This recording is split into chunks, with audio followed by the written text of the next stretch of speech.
Welcome to Shad's Guitar Show. Whether it's the gear or the players who made the gear famous, join me each episode as we discuss all things guitar.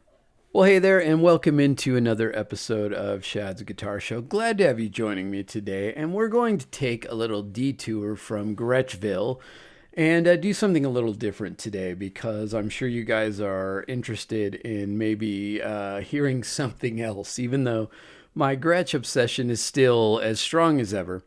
But we've been having a sale on PRS guitars at the shop that I work at, Wildcat Guitars. And I've had some interesting conversations with people about PRS. And one thing that I will say is that it is definitely a polarizing brand. I feel like people either really love them or don't like them at all. There's kind of no middle ground. With other companies, Fender, Gibson, even Gretsch, there's people who say, yeah, those are cool, like Strats are okay or Les Pauls are cool, whatever. And they may have somewhat of, just kind of a middle of the road response to those brands. I don't feel like PRS is like that. Either people are all in on PRS and they're huge fans, or they just absolutely don't like them. So I figured on this episode, we'd just take a quick journey into the history of PRS and sort of take a look at the Cliff Notes version of the company from start to now. And just so you can kind of get an idea of how it all started and the people behind the company and all of that good stuff. So hopefully you'll learn something about PRS and have a little better understanding of Paul and his vision and the company in general as we dive into the story of Paul Reed Smith Guitars. So in American auto manufacturing, you have the big three. You have Ford, Chevrolet, and Chrysler.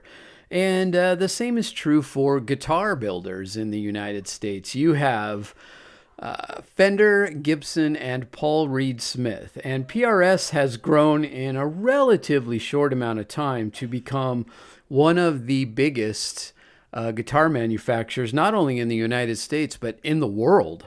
And one thing you can say about Paul Reed Smith is they have a unique design that's kind of their own thing. And if you know, it's sort of a hybrid between all of the best things about, or at least Paul's opinion of the best things about Fender and Gibson, all rolled into the PRS design. And whether you are a fan of PRS or not, there is a few things that are kind of undeniable. A typical Paul Reed Smith instrument is built to extremely high standards. They look exquisite, they play easily, and they're very versatile and capable of a wide range of sounds. Unsurprisingly, this luxury comes at a rather high retail price, meaning that PRS players are likely to be either professionals or amateurs who take their playing very seriously. Or as the jokes sometimes go, they're probably either doctors, dentists, or lawyers. And sometimes PRS is joked about as being called lawyer casters. So Paul Reed Smith was born in 1956 in Bethesda, Maryland. He was a music-obsessed teenager and played in numerous short-lived high school bands. But sensing that this was not his calling, at the age of 16 he began building his own instruments. Shortly after, a local guitar store was sufficiently impressed with the repair he had done on a friend's Les Paul Jr., and he was offered a part-time job at the shop while finishing high school. While briefly pursuing a degree in mathematics, Smith also started to build his own instruments from scratch. While hanging around backstage at the major rock venues in Washington, D.C. and Baltimore, hoping to make contacts. He first managed to arouse the interest of a rock celebrity in 1975 when he turned up at a Ted Nugent concert with a guitar that he had built. Nugent commissioned him to build a solid body version of a Gibson Birdland, a hollow body archtop electric favored by jazz musicians of the 1960s. An increasingly confident Smith made a deal with Nugent. If you don't fall in love with a guitar, you can get your money back. Nugent did, and apparently still owns the instrument. Smith understood that the key to getting known as a luthier lay in having his instruments played by rock stars. Before handing over Nugent's guitar, He had the chance to show it to Peter Frampton, the English guitarist, then enjoying worldwide success with his Frampton Comes Alive album. Frampton also gave him a commission to build a guitar. By this stage in his career, Smith was becoming increasingly successful at securing meetings with rock's rich and famous musicians. I'd show the roadies the guitars. They'd spend half an hour with me checking them out, decide that I'm cool and not going to kill the artist. Then they'd give me a backstage pass. That's how I'd always get in. In 1976, a concert in Washington's Capitol Center gave Smith the opportunity to meet one of his prime targets on a bill that featured Carlos Santana and Chick Corea's band, Return to Forever. Although Santana liked the guitar, he didn't elect to buy one. However, Return to Forever's Al Di Meola had been deeply impressed, and a deal was done. Di Meola has been using PRS guitars ever since. An indication of the clarity of Paul Reed Smith's vision may be gained by looking at the guitars the luthier was now making. It's quite striking how closely they resembled the models that a decade later would be rolling off the production line with their post-1958 double cutaway Les Paul style bodies, gently arched tops, and ornate fingerboards with bird inlays. By the summer of 1977, Smith had built only 17 guitars, but was beginning to amass an impressive client roster. Yet he still had an elusive goal. He said, "I figured if I could make a guitar for Carlos Santana, I'd be made." Smith was given a second shot at the end of 1980, and this time, he took away a commission from the Mexican rock star. By 1985, Smith felt that he had taken custom guitar building as far as he could and raised enough capital to set up a small factory in Annapolis, Maryland. The first instruments to come off the production line were the PRS custom models with a range of optional variations. The guitars retailed at around the $1,500 mark, which was twice the cost of a US-built Fender Stratocaster at the time. Other models followed, such as the Standard, Signature, and Limited Edition models, and later the Artist, McCarty, and exotic private stock instruments. In 1992, PRS began an irregular series of Dragon guitars, inspired by a dream Smith had had as a 16-year-old, featuring a guitar with a dragon inlaid down its neck. The Dragon 1 appeared in a limited run of 50 guitars, individually decorated with amazing dragon mosaics constructed from abalone, turquoise, and mother of pearl. And despite carrying a retail price of around $8,000 each, they sold out almost immediately. The rare guitars now have an estimated value approaching $30,000 on the used market. So wherever you fall on the love versus hate thing when it comes to the PRS brand, it is admirably uncompromising. Exotic tone woods and quality American craftsmanship do not come cheaply, but these are the foundations on which the company's success has ultimately been built. All right, so now let's take a brief look at the 4 models that sort of define the PRS story. Number 1 will be the PRS Santana from 1980. Number 2, the PRS Custom from 1985. The PRS Dragon in 1992, and number 4, the PRS McCarty in 1994. Like many 1970s American teenage musicians, Paul Reed Smith greatly admired Mexican Latin rock guitarist Carlos Santana. As a fledgling luthier, his dream was to build an instrument for his idol. In 1980, Smith met Santana before a concert and showed him his new dresser drawer maple model. The guitarist was so impressed that he used the PRS for that evening's show. Santana loved the look and feel of the guitar, but was not completely happy with the sound coming from the pickups. Nonetheless, the two discussed specifications for Santana's dream guitar, and Reed went about trying to build it. With the basic guitar unaltered, Smith added a specifically designed vibrato arm and a pair of humbuckers designed to order by Seymour Duncan. The guitar was a perfect fit for Santana's playing style, every note capable of feeding back consistently. More than impressed, the guitarist requested another 2 guitars be built. The Santana model was not offered to the public until 1995, but Smith acknowledges the importance of Santana in establishing the PRS name. "We couldn't have done it without his support. He gave my instruments instant credibility." Paul launched his custom series in 1985 at a time when guitar fashions were geared strongly to the metal end of the market.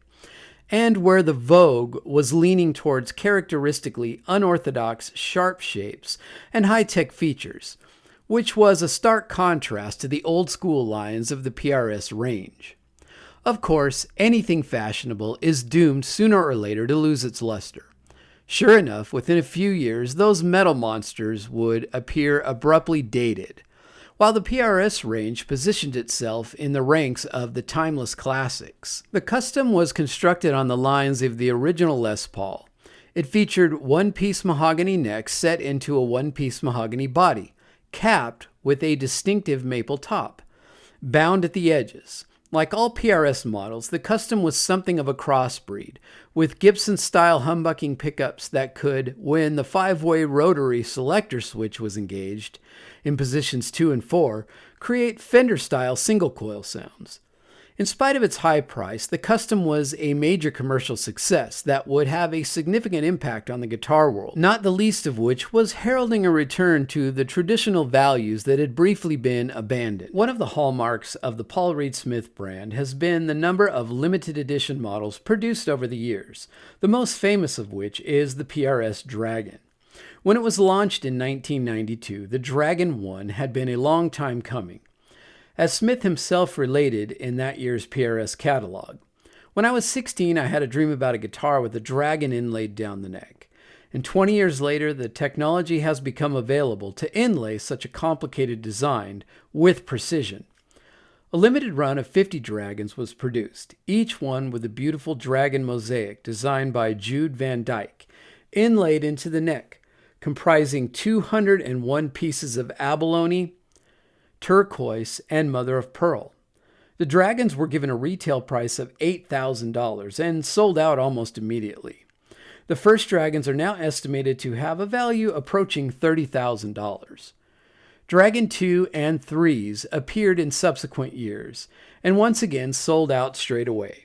However, PRS reserved the most dramatic design for the Millennium Dragon in 2000. On which the inlays were shifted from the fretboard to cover much of the guitar's lower bout. The guitar was advertised at the 1999 NAMM trade show in Anaheim, California, bearing a high price tag of $20,000. Advanced orders were placed for all 50 guitars before the show had closed. With the intricate pattern spreading from the body into the fingerboard, the Dragon 2000 is unique in being the only single cutaway Dragon made. Until 2000, all PRS models had been built around the same basic body shape. The single cut was controversial, its clear body resemblance to the Les Paul bringing about an injunction from Gibson in 2004. The lawsuit failed, however, and a year later, production was allowed to resume. In the early 1990s, Paul Reed Smith began looking at some of the design approaches taken during Gibson's golden era, the 1950s. The impetus to produce a new instrument came in 1992 when American session guitarist David Grissom approached Smith with a request to produce a guitar that sounded like an old Les Paul used by Duane Allman on the 1971 album The Allman Brothers Band at Fillmore East. The guitar that emerged was named as a tribute to Theodore Ted McCarty, Gibson's president from 1950 through 1966. A man who had, one way or another, been responsible for most of the company's key electric guitars. During the 1980s, Smith and McCarty had become close acquaintances. The McCarty model took Smith's Dragon design and made the body thicker, the neck thinner, and the tuners lighter. It added a wrap-tail bridge and covered humbucking pickups based on the PAFs produced by Seth Lover at Gibson while McCarty was president. Although the instrument was named in his honor, McCarty was not directly involved in the design. By then, he was in his 80s and with failing eyesight, but Smith acknowledges his importance and that everything Ted was teaching me is incorporated. All right, and we all know the story as time goes on. PRS would introduce the CE models, the S2 models, and eventually the SE models, the student editions. And now they have a product range that stretches all the way from the beginner style guitar all the way up through the most exclusive private stock models and everything in between. And if you've seen interviews with Paul, you know that he is a pretty polarizing figure. He obviously has strong opinions about things, And that endears him to some people and kind of is off-putting to other people, I suppose. But Paul is Paul, and you can't argue with the success he's had over the decades. And working in a shop that carries a lot of PRS guitars, and having played a lot of them, I can tell you this much. It's pretty hard to argue with the quality of a PRS guitar. And while they're not quite my thing, for those who do love them, it's not hard to understand why. If you've enjoyed this brief history on PRS guitars, please make sure and share it with a guitar playing friend. Also, please leave a review wherever you're listening. That is incredibly helpful. Make sure you're subscribed at Shad's Guitar Show on YouTube, and also give me a follow on Instagram at Shad's Guitar Show. I really do appreciate the support and for you guys coming along for the ride as we discuss all things guitar.